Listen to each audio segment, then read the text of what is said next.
Well guys, the day has come. The Maverick got stripped clean.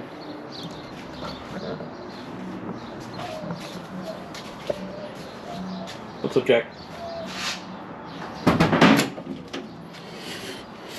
The old relay board is out.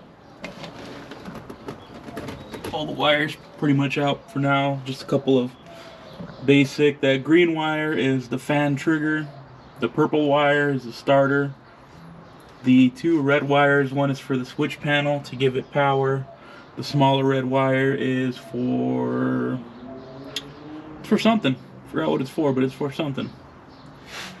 Trans brake and neutral safety switch wires got cut. Just because I'm going to redo them, make them nicer. Turn signal switch got taken out just because it was kind of patched together and kind of on its way out anyway. So a lot of miscellaneous wiring got taken out already, and a little bit more of the rear taillight harness is going to come out next. But we got some good stuff going in. I'll show you guys that here in a second.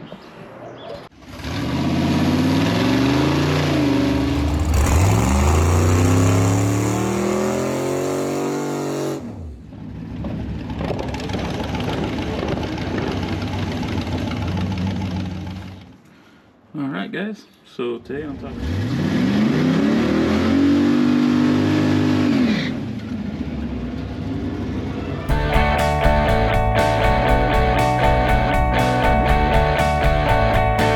as you guys know, I've been talking about it for a while.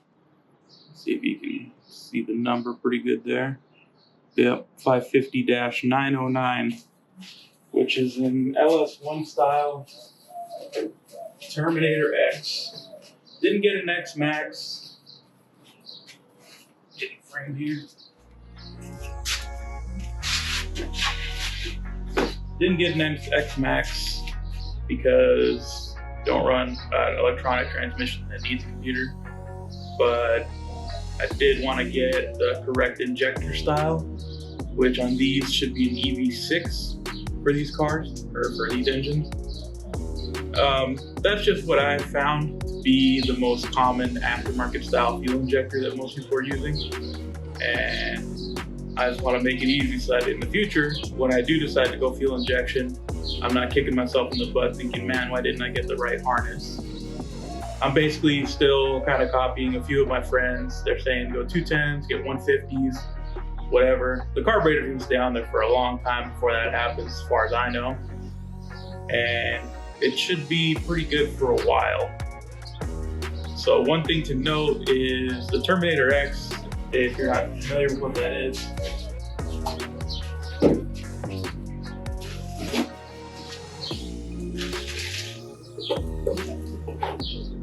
It's a little bit more than the MSD 6014 was. The MSD just controlled the ignition coils and had very basic rudimentary sensors and some pretty decent functionality for what it is.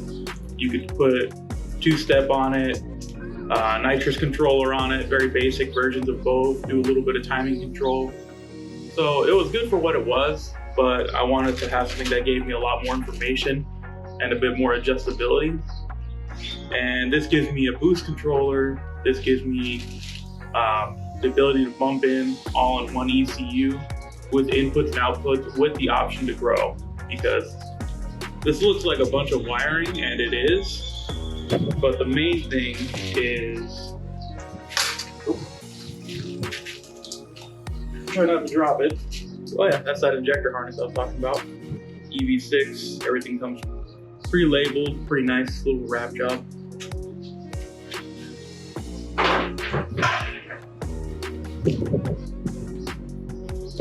Comes with a little screen, has a computer,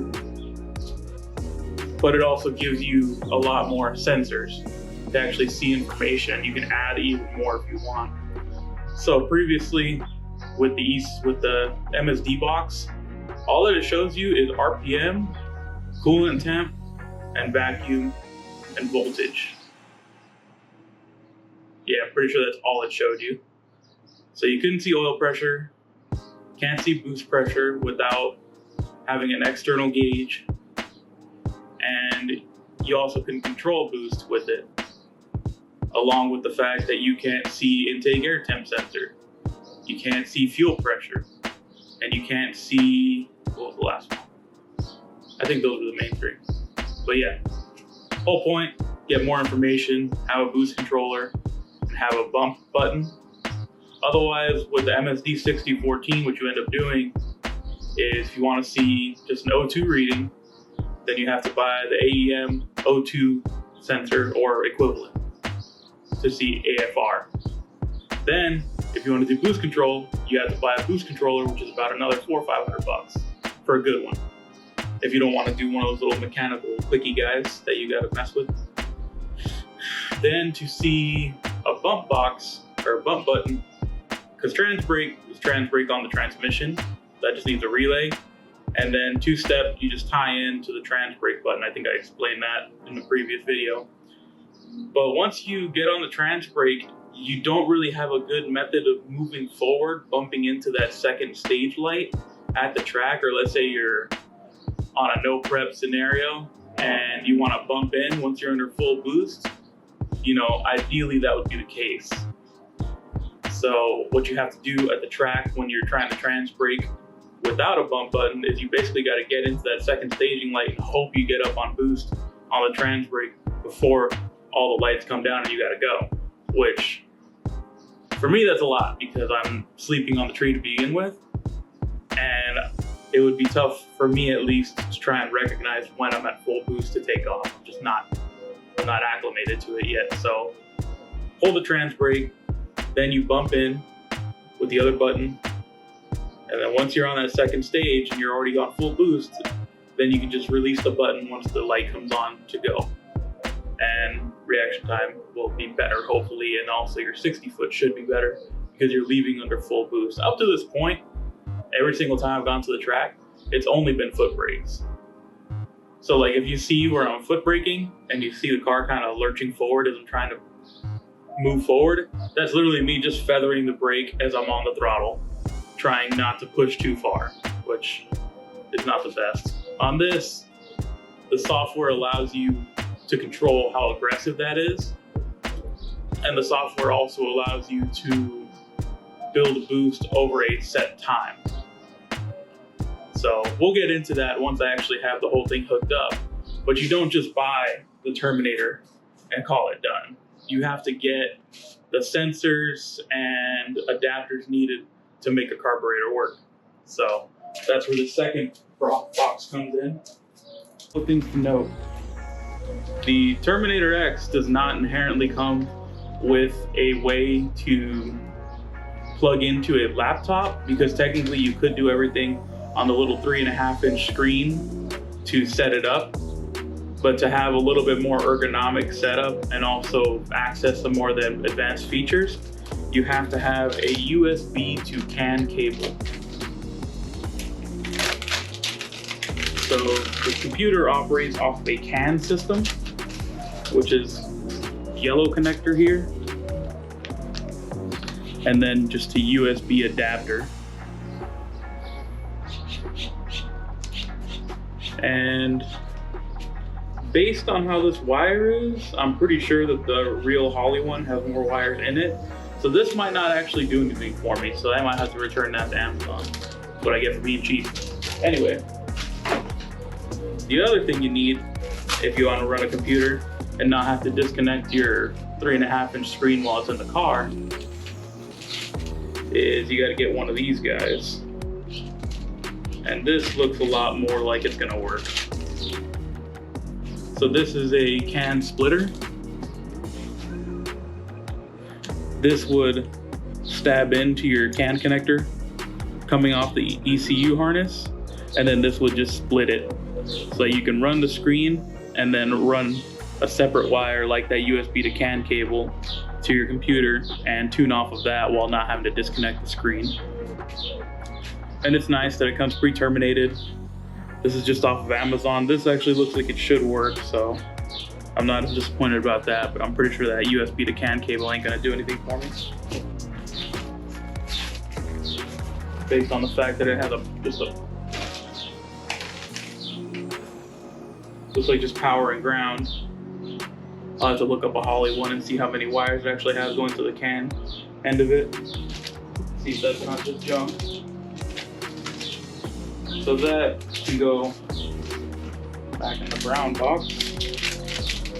Why they don't provide these things in their kits is probably why they're so economical to begin with. And that's a relative term because a Terminator X now is about $1350 to $1450, and that's the non-transmission control unit. That's just the basic, the fuel injector style and the generation of LS engine that you're trying to control determines how much more it's going to cost, because if you have an electronic throttle body, then they have to include that part of the harness in it. If you have, you know, drive-by-wire, drive-by-cable, which is the same thing, I believe it takes more actual wiring to get it in the harness, so it's a different harness. And then the injector style of the harness as well changes it. I'm pretty sure that the EV6 style harness is the most expensive version of it by like $30 or $40. And then the X Maxes jump up into the $1,800 to $1,900 range, depending on the style as well. But if you have a 4L80 or 4L60 and a stock EFI LS, that's actually pretty cheap, and then you can tune it yourself. The thing you do need, for carburetor specifically, is a method of telling the Terminator your throttle position. Again, that's another thing it can see. So you get a throttle position sensor that goes on the carburetor, and I'll show an install of this. And then you can pin it to your throttle position sensor, TPS, in the harness. And that allows you to do, I think the first thing you have to do on the car before, or right after you do the Wizard, is you have to do a TPS auto set, which is throttle position sensor auto set, which is basically telling the computer the relative position of the pedal as far as throttle position being open for the blades. In this case, I'm not running the injector harness. However, it is a good feature to have if you're trying to run, let's say, nitrous, and you want your nitrous to only be on at 100% throttle position and over a certain RPM, then that's a safety you can build into it. Or you can also do a boost by throttle position, if I'm not mistaken. And you can say, hey, I want to build X PSI of boost with this throttle position over this amount of time. And you can sort of use it as a trigger safety for a few other features. So, interesting thing to see. But that is something to get. This is by Innovate Motorsports. 3930 TPS sensor for Holley 4-barrel. This I got off Amazon too. And this looks like it's just a third party selling on Amazon, and it's not that expensive. So, do recommend that. That is a Mac valve.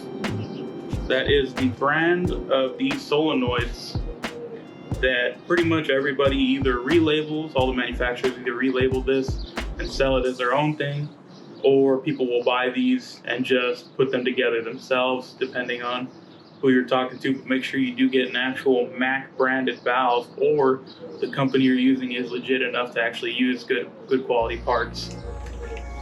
What this does is when you're running your boost controller, you need at least one or two of these to then have the computer pulse width modulate with a strategy in the ECU from the boost controller that you get with it. And that's how you control boost adding, basically. And then you will need a bunch of wire. Not necessarily for every scenario, but from what I've seen is the Holley harness, for the ECU main power, you have to run directly to the battery. That's like rule number one of any Holley product for the most part, is you have to run the main powers to the battery, otherwise it's not gonna act right. So I just went and got myself a little bit thicker gauge wire than what comes on the harness, because the longer you go with wire, the more voltage drop and resistance there is along it. So just like a water hose. If you have a 3/8 water hose going over 100 feet, by the time you get to the end of it, it's barely putting out any water. lot of pressure but not a lot of water. So you get a 1/2-inch hose, it's a lot less restrictive over a certain distance. It's better. So similar idea. So thicker wire is usually better depending on the scenario. In this case, if you're talking about main power, main ground, it's usually better as long as it's good quality copper wire. Again, this is from CE Auto Electric. I use them for a bunch of stuff, mainly because they're here in Phoenix or in Arizona, and they ship pretty quick, and their stuff is not garbage, which I can't say for a lot of places. It's tough to find good wire. But yeah, Mac valve. Gotta have at least one of those for boost control. Well, you don't have to, but you should run a solid state relay. This is an NOS solid state relay. Comes with a really good harness and the relay itself. You want solid state relay because it can actually react faster than a standard relay that has a mechanical moving part inside. And I was recommended this by a few people because it's probably the most common economical solid state relay you can get that's for automotive stuff. And again, it's readily available. Get it on whatever your favorite parts house is. That's for aftermarket race parts, and you can get it or directly off of Holley's website. I think you can even order this on Amazon, but they just call this a nitrous solenoid driver, but it's just solid state relay. Important part from Low Dollar Motorsports. It's nice that they actually make a kit that shows you everything you need for your Holley Terminator. So it's actually very convenient that they take all the guesswork out for you. So a thing you'll see that's common in a lot of these aftermarket ECU applications is instead of a regular stock map sensor or oil pressure sensor for an LS, you'll see this style of sensor, which is a pressure transducer with a common 3-pin plug. Let's see if you guys can see that very well. Yeah, you can. And they actually label everything on it. So this right here is my map sensor, pressure transmitter, 5-volt DC power, 0.5 to 4.5 volt reference output, and then it gives you a range, 3 bar plus a serial number. So Low Dollar Motorsports does a really good job of giving you all the information you need. And the reason you move up to a different map sensor specifically is on a boosted application, you will be going to higher pressure than what a 1 bar will show you.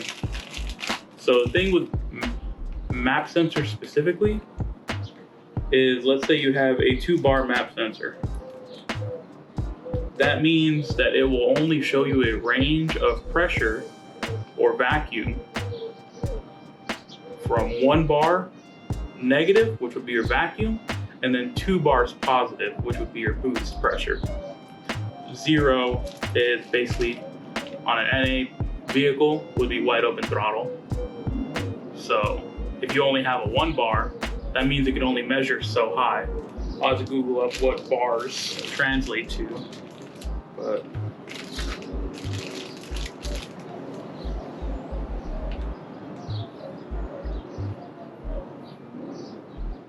let's find out real quick.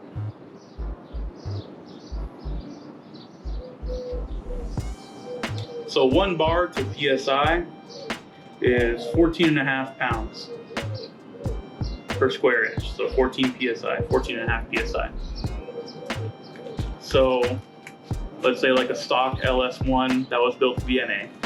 That means it'll measure up to 14.5 vacuum and then 14.5 boost, which means you'll only be able to see up to 14.5, and then after that you're guessing. It gives you good resolution on a regular NA vehicle, but it doesn't give you the full picture on a boosted vehicle. Robbie actually explained it pretty well yesterday. On an NA vehicle, you're talking about timing versus pressure in the intake. And on an NA car, you're always starting at a negative value, and then the very top would be 0, meaning no restriction or no vacuum. On a boosted vehicle, you're starting at a negative value usually, and then 0 would be your middle point. And then you start building boost, and then that'll be the top half of it. So, pretty good explanation for what that should look like. So this is the map sensor adapter, as the Holley uses a stock plug, and this gives you the three-prong adapter to make it easier, so I don't have to cut and splice any wires or repin a wire. This guy is my 3-bar map sensor. They give you a 3-prong plug and the pins to repin it into the Holley if you really want to. You could technically get rid of that adapter and make it look cleaner, but I'd rather have it that way. If in the future, if I put it on a different vehicle or whatever, I can just unsnap it and then put it in a stock pressure sensor. Will I? I have no clue. Nope. Good thing I don't really need that one. This is like a stock GM coolant temp sensor. Nothing too crazy there, pretty basic. Car already has one in it. This is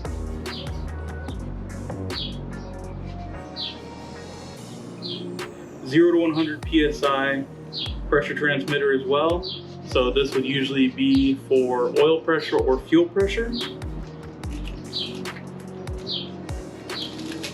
This guy is your intake air temp sensor. So in a carbureted application, you could technically have 2, or technically on any turbo car, one in the intake tube to see what the temperature is after the turbocharger, and then one after the carburetor to see what the cooling effect is with the fuel on your air. So in this case, I'm just gonna have the one that's gonna be in the intake to see what the temperature is after it's been hit by the fuel.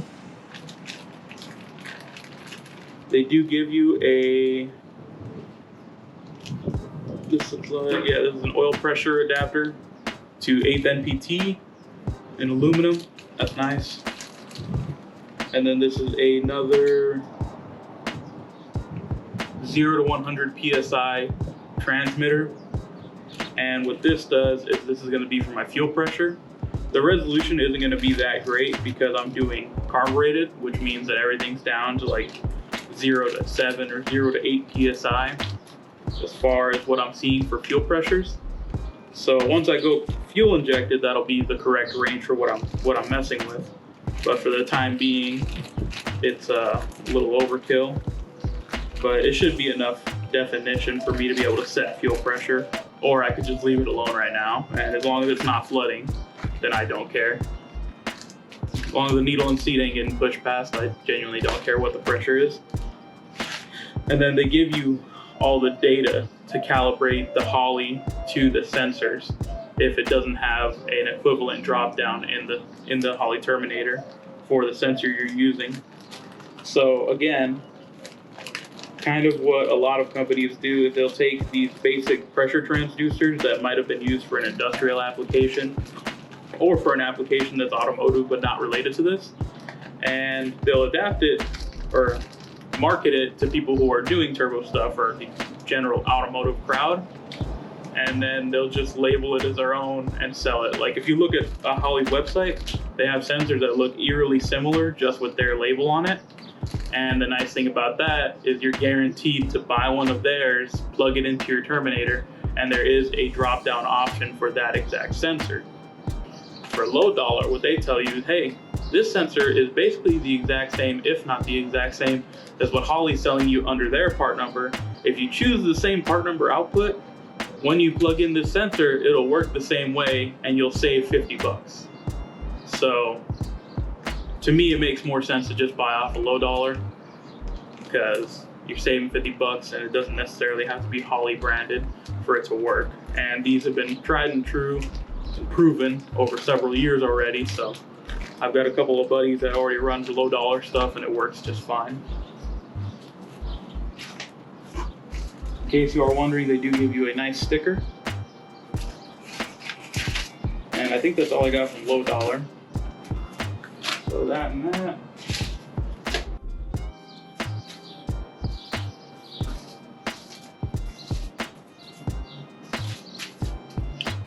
So yeah, that's the basic here overview of the Terminator X and sort of the components that I am using to install it, along with get more data from the car. I'll kind of do like a quick time lapse of getting the sensors and the harness kind of put over the engine bay, because that's basically the easy part, is all the physical connections. And the thing that's going to take me extra time is really just going over the rest of the chassis harness for the lights and for the turn signal and adapting everything to make it a bit more clean this time. That way it's not such a mess in terms of having the spaghetti in my passenger side floorboard. It was growing every single time I kept wanting to add something. And then hopefully by the end of the month, I'll be racing on the new system. So I've got about 3 or 4 weeks to get this done. And then we're out to Firebird again to go racing. So we'll see how it goes. In the meantime, like and share, subscribe if you can. Just keep things going. We're actually close to 100 subs, finally. It's only been almost 2 years now, but we're making progress, and it's nice to see you guys are actually watching the videos and paying attention and seeing what's going on. It's cool when I see you guys out in person at events. So, thanks for watching.